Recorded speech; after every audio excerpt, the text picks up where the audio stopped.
म्हैसाळचे आबासाहेब शिंदे यांच्या सेनेच्या शिंदे गटात प्रवेश. विकासाचे विजन डोळ्यासमोर ठेवून शिवसेनेत प्रवेश आबासाहेब शिंदे म्हैसाळकर. शिंदेंच्या प्रवेशाने तालुक्यात शिवसेनेच्या वाढीस गती. महाराष्ट्र राज्याचे उपमुख्यमंत्री माननीय एकनाथजी शिंदेसाहेब हे सर्वसामान्य माणसाला अभिप्रेत असणारे नेतृत्व असून म्हैसाळ, पंचक्रोशी आणि तालुक्याचा सर्वांगीण विकास शिवसेनेकडून पूर्णत्वास जाण्याची खात्री आहे. माननीय मोहन वनखंडे सर यांच्या नेतृत्वाखाली विकासाभिमुख वाटचाल करू. तालुक्यातील विकासाचे विजन डोळ्यासमोर ठेवून शिवसेनेत प्रवेश केल्याचे प्रतिपादन म्हैसाळचे माजी सरपंच आणि भाजपाचे माजी जिल्हा उपाध्यक्ष माननीय आबासाहेब शिंदे म्हैसाळकर यांनी व्यक्त केला. ते म्हैसाळ तालुका मिरज येथे त्यांच्या पक्षप्रवेशाच्या निमित्ताने बोलत होते. सांगली शिवसेना महानगर प्रमुख माननीय मोहन वनखंडे सर, डॉ. तात्यासो चौगुले, विश्वासराव चव्हाण, अनिल संगलगे, संजय दोडमने, सुनील बेळवे, किरण घोरपडे, नेमिनाथ चौंडाज प्रमुख उपस्थित होते. श्री शिंदे म्हैसाळकर म्हणाले की म्हैसाळ परिसरासह तालुक्यात बरीच कामे रखडलेली आहेत. शिवसेना महानगर प्रमुख माननीय मोहन वनखंडे सर यांच्या नेतृत्वाखाली ही कामे पूर्णत्वास नेण्यासाठी आम्ही प्रयत्न करू.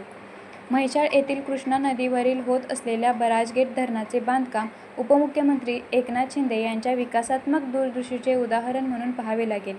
त्यांच्या राज्यातील कामामुळे आणि कार्यकर्त्यांच्या पाठीमागे खंबीरपणे उभे राहण्याच्या कृतीमुळे आम्ही भारावून गेलेलो आहोत.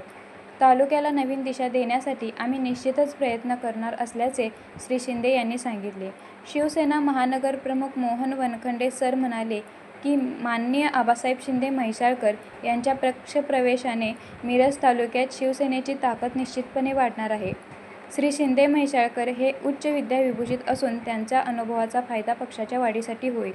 शिवसेनेत त्यांचा व त्यांच्या सर्व कार्यकर्त्यांचा उचित सन्मान राखण्यासाठी आम्ही कटिबद्ध असल्याचे श्री मोहन वनखंडे सर यांनी सांगितले.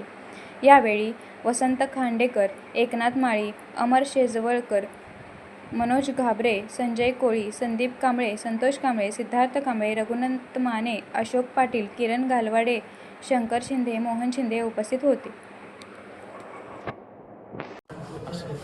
महाराष्ट्राचे उपमुख्यमंत्री आणि शिवसेनेचे नेते माननीय एकनाथजी शिंदे साहेब यांच्या नेतृत्वाखाली सांगली जिल्ह्याच्या या शिवसेनेच्या वाढीमध्ये आम्ही सर्व कार्यकर्ते प्रयत्न करत असताना म्हैसाळ गट म्हटलं की मान्य दीपकबाबा शिंदे म्हैसाळकर यांच्या नेतृत्वाखाली आम्ही इथं काम पाहत होतो आतापर्यंत 20 वर्ष.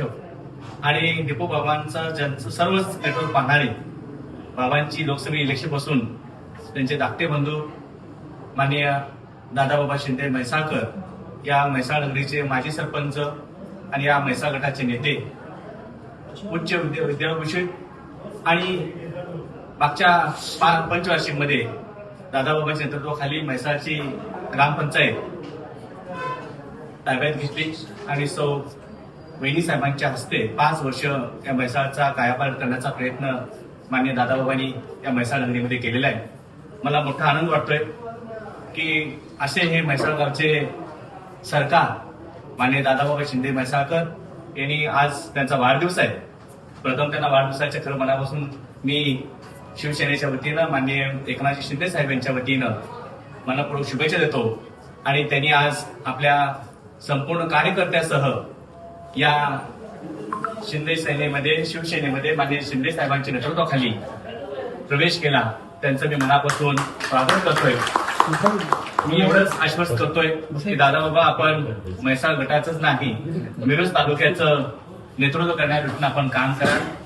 आणि एकनाथजी शिंदे साहेबांच्या नेतृत्वाखाली ही शिवसेनेचे जे विचार आहेत त्या सांगली जिल्ह्यामध्ये आपल्यासारख्या उच्च विद्याभूषित असणाऱ्या राजकारणामध्ये त्यांनी आपलं एक नाव ठसा उमटवलाय. असे दादाबाबा आज आमच्याकडे आलेले मला खूप आनंद आहे. मी पुन्हा एकदा शिवसेनेच्या वतीनं दादाबाबा शिंदे म्हैसाळकर आणि त्यांची सर्व टीम सहकारी यांचं मनापासून या शिवसेनेमध्ये त्यांचं स्वागत करतोय. आणि पुढचे भावी आयुष्यामध्ये त्यांच्या मनातल्या संपूर्ण इच्छा पूर्ण होतील अशा पद्धतीनं नक्कीच माननीय एकनाथजी शिंदे साहेब यांच्या पाठीशी उभे राहतील. पुन्हा एकदा दादाबाबा आणि शिंदे सरकार आणि त्याची टीम यांचं मनापासून या शिवसेनेमध्ये स्वागत करतोय.